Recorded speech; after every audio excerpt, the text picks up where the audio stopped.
Mount Mary church থেকে মাত্র ২০ মিনিটের দূরত্বে ছিল জুহু বিচ। মুম্বাইতে এসেছি, জুহু চপাটি যাব না তা কখনো হয়?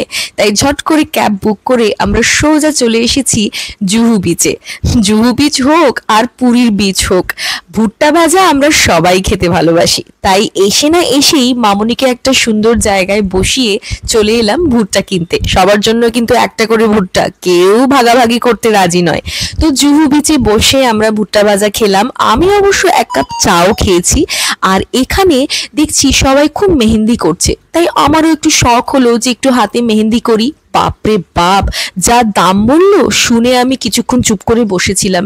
কিন্তু যে মেয়েটি আমাকে মেহেন্দি করে দিচ্ছিল সে খুব ভালো ছিল। আমাকে বলল, সবাইকে ২০ টাকা করে দিচ্ছি, একটা ছোট্ট ছোট্ট ডিজাইন কিন্তু ২০ টাকা করে, হ্যাঁ, আর তোমাকে আমি ১০ টাকা করে দেব। তাই ২০০ টাকার জায়গায় ১০০ টাকা দিয়ে আমি মেহেন্দিটা করেছি, আর ভীষণ বকাবকিও খেয়েছি এই ভিড় থেকে। আর আমি পড়েছি মামুনি বাপিকে নিয়ে, যেখানে ফল দেখবে সেখানেই দাঁড়িয়ে যাবে।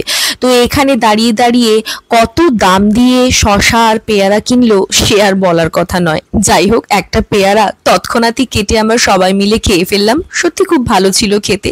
ভেবেছিলাম আমরা মুম্বাইয়ের ফেমাস চাটগুলো আজকে ট্রাই করব, কিন্তু যেহেতু আমাদের সবারই পেটটা ভর্তি ছিল তাই চাট আমরা অন্য একদিন খাবো।